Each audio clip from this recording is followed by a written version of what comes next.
Baik, Assalamualaikum warahmatullahi wabarakatuh.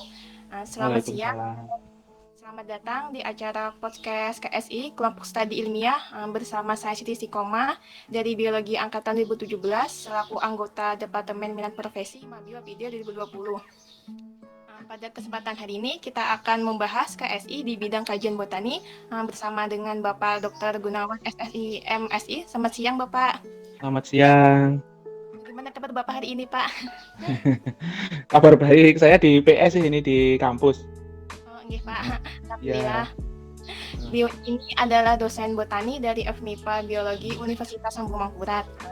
Baiklah, kita langsung saja ya Pak. Topik pembahasan kali ini, tema kali mhm, ini adalah kekayaan bumi Kalimantan. Seperti yang kita ketahui, Pulau Kalimantan ditetapkan sebagai paru-paru dunia karena pulau ini memiliki pelestarian keanekaragaman hayati dan melimpah baik satwa maupun berbagai jenis tumbuhan endemik di Kalimantan. Menurut Bapak, faktor apa saja yang mempengaruhi persebaran dan keanekaragaman flora di Kalimantan? Baik Pak, bisa dipersilahkan untuk Bapak menjawab. oh ya, baik.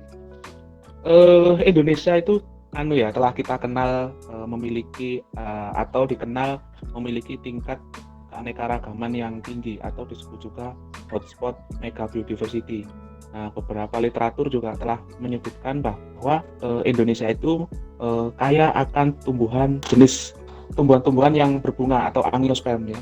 Nah, salah satu wilayahnya yang dari wilayah Indonesia yang paling banyak memiliki tingkat keanekaragaman jenis itu adalah Kalimantan. Terutama Kalimantan bagian utara ya, yang memiliki jumlah spesies itu di atas 5.000 spesies per 10.000 km persegi. Nah, salah satu yang menyebabkan Kalimantan itu memiliki tingkat keanekaragaman yang tinggi adalah faktor iklim mikro dan intensitas sinar matahari, kemudian atau Kalimantan itu kan dikenal dengan hutan hujan tropis gitu ya. Kemudian faktor edafi, kemudian faktor tanah, kemudian faktor ini makhluk hidup. Jadi penyebaran kalau di Kalimantan ini tingkat penyebaran spesiesnya hampir hampir merata. Nah, selain itu di Kalimantan ini penyebarannya juga dipengaruhi oleh faktor geografi dan fisiografi. Selain itu faktor manusia, penyebaran flora itu di Kalimantan juga dipengaruhi oleh faktor manusia. Jadi penyebarannya juga dibantu oleh manusia. Nah, saya kira itu. Itu tadi tanggapan Bapak karena pengaruh dari iklim mikro, Uh, suhu, yang faktor. paling yang paling dominan ini adalah faktor iklim ya. Jadi iklim di Kalimantan ini apa namanya cenderung cocok untuk tumbuh-tumbuhan eh, tropis. Tadi itu sudah tanggapan Bapak. Hmm, Terima kasih Pak atas tanggapannya. Selanjutnya yang hmm. pertanyaan kedua, menurut Bapak, apakah biodiversitas flora, khususnya flora endemik Kalimantan, sudah mengalami penurunan Pak? Terima kasih. Ya, seperti kemarin yang disampaikan oleh ini ya Pak Agung Kepala Kebun Raya, kemudian dari data-data yang ada ini jumlah spesies yang di Indonesia, terutama baik itu di Kalimantan maupun luar Kalimantan ini terus mengalami penurunan. Meskipun Kalimantan ini dikenal dengan tingkat keanekaragaman atau spesies endemiknya yang tinggi, namun laju perubahan atau laju ancaman atau laju kepunahannya ini juga tinggi. Hal ini disebabkan salah satunya adalah konversi lahan eh, menjadi atau konversi hutan menjadi perkebunan, kemudian pemukiman, kemudian pembukaan jalan, pembangunan jembatan. Nah, banyak sekali jenis-jenis tumbuhan yang saat ini sudah mulai jarang ditemukan. Kalau contoh kasusnya saya berikan contoh misalkan kasturi ya, Mangifera kasturi, kemudian Mangifera tandui atau dikenal asam tandui, kemudian Mangifera pajang. Kalau Mangifera pajang itu penyebarannya hanya sampai di Kaltim saja, gitu kan. Nah, spesies-spesies itu sudah banyak eh, berkurang gitu. Jadi bahkan ada beberapa spesies yang belum sempat diberikan status konservasinya oleh IUCN itu sudah mulai langka. atau populasinya berkurang. Nah, terutama kalau dari famili atau marga yang saya teliti itu marga Bakaurea, itu populasinya sudah banyak berkurang dan beberapa di antaranya bahkan lebih besar, lebih banyak, itu ya lebih dari 50% itu belum mempunyai status konservasi. Nah, itu yang paling jelas itu adalah yang paling gampang diamati itu Mangifera casturi. Itu kan sudah mulai berkurang gitu jumlahnya. Meskipun kadang kalau musimnya buah di pasar itu masih banyak ya, tapi jumlah pohonnya itu terus berkurang. Oh, nggih Pak, terima kasih Oke. tanggapan Bapak. Gini ya Pak, Pulau Kalimantan kan disebut juga Heart of Borneo nih, karena pulau ini Mm-mm. memiliki hutan yang sangat luas, sehingga Ya, pemerintah Kalimantan sangat melindungi hutan tersebut untuk tetap menjaga kelestariannya. Ada ya, berita nih Pak, bahwa Kalimantan direncanakan akan menjadi ibu kota di Indonesia, kota Indonesia mendatang. Hal ya, ini menyebabkan kekhawatiran warga Kalimantan mengenali hal tersebut karena takut jika kawasan tempat kelestarian biodiversitas flora Kalimantan akan terancam. Seperti yang mm-mm. kita ketahui, hutan Kalimantan ini kan sangat luas banget. Ya, Seiring perkembangan zaman sekarang ini, hutan Kalimantan sudah nampak berkurang nih akibat pembukaan lahan di kawasan hutan. Menurut ya, tanggapan Bapak, bagaimana dengan adanya kasus ini, Pak? Dipersilahkan, Bapak. ya, ya. Kalau memang ada pembangunan ibu kota ya, dan itu memang sepertinya sudah berjalan, itu memang kita tidak bisa menolak gitu ya. Namun ada beberapa hal yang bisa kita lakukan untuk melestarikan beberapa spesies tumbuhan, kemudian spesies endemik, beberapa tumbuhan yang berguna. Nah, salah satunya adalah ini, apa namanya, pembangunan pembangunan kebun raya atau kawasan konservasi ex situ. Nah, pembangunan kebun raya atau kawasan konservasi ex situ berbasis ekoregion atau ekoregion, jadi berbasis ekologi. Nah, sehingga kalau kita membangun kawasan konservasi ex situ yang berbasis ekologi tadi, tingkat keberhasilan koleksi atau tingkat keberhasilan tumbuh dari tumbuh-tumbuhan tersebut akan lebih tinggi. Kemudian kalau kita membangun kawasan konservasi ex situ, itu secara langsung ataupun tidak langsung kita sudah melindungi beberapa spesies yang mungkin akan hilang karena adanya efek pembukaan lahan untuk pembangunan ibu kota gitu. Jadi diperbanyak saja lokasi-lokasi konservasi gitu kan. Kan tidak mungkin menolak rencana negara gitu. Ya mungkin saja, namun kan kemungkinan batal itu kan kecil gitu ya. Jadi yang bisa dilakukan adalah mendata, kemudian mengeksplorasi, kemudian nanti membangun kawasan konservasi. Di samping itu juga harus diungkapkan juga manfaat dan potensi dari flora-flora yang ada tersebut.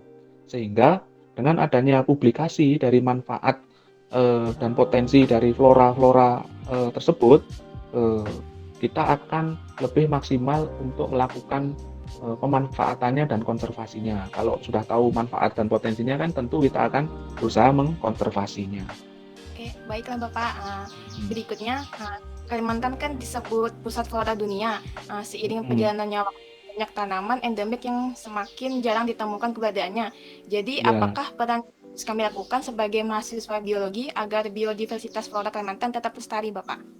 nah, ya, sebagai mahasiswa ini kan eh, apa namanya eh, dituntut untuk mempunyai peran yang yang bisa dikatakan bisa eh, bisa menghasilkan suatu tulisan atau penelitian atau sesuatu yang bisa setidaknya eh, menyelesaikan masalah gitu ya, menambah atau memberikan solusi gitu. Nah, meskipun solusi itu tidak sebesar atau tidak sebesar masalah yang ada, namun setidaknya memberikan kontribusi.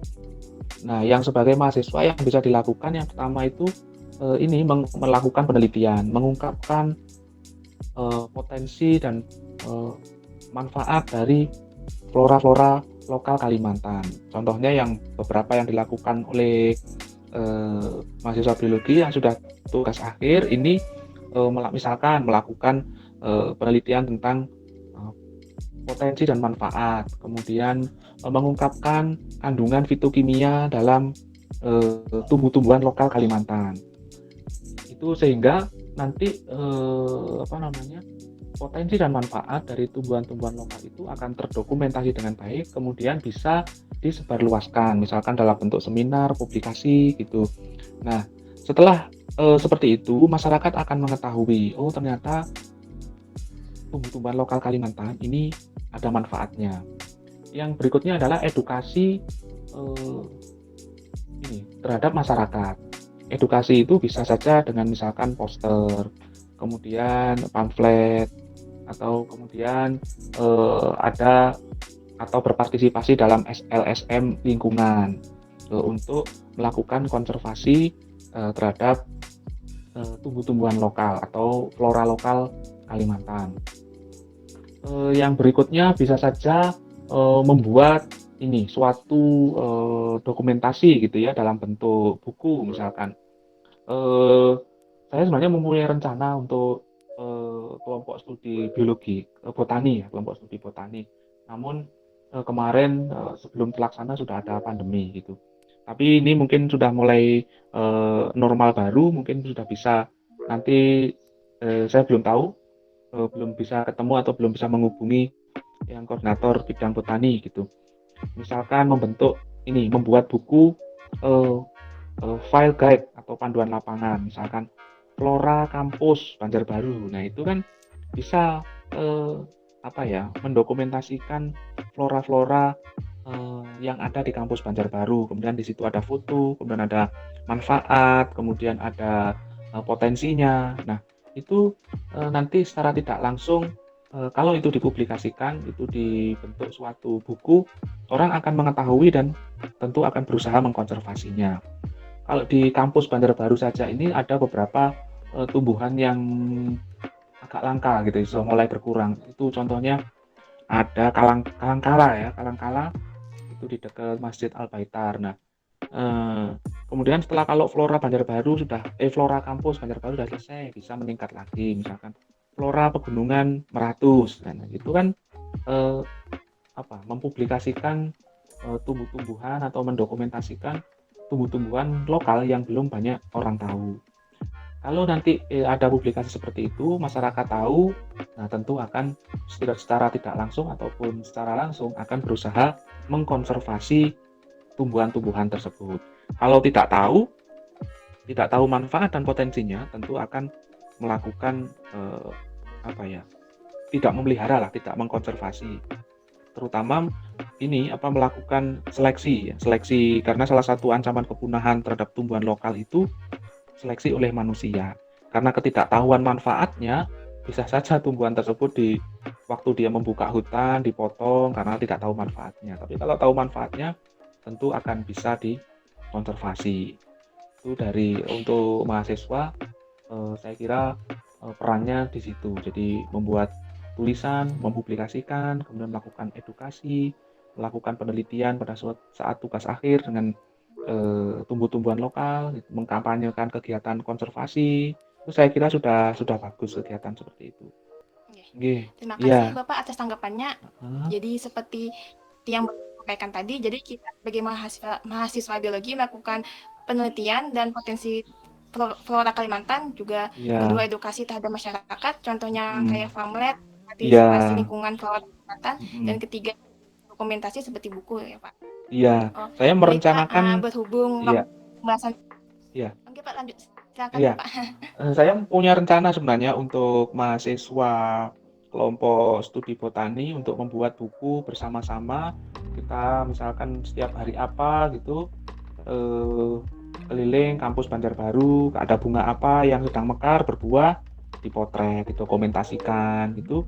Nanti dicari literaturnya, manfaatnya ini, potensinya ini, itu kan bagus.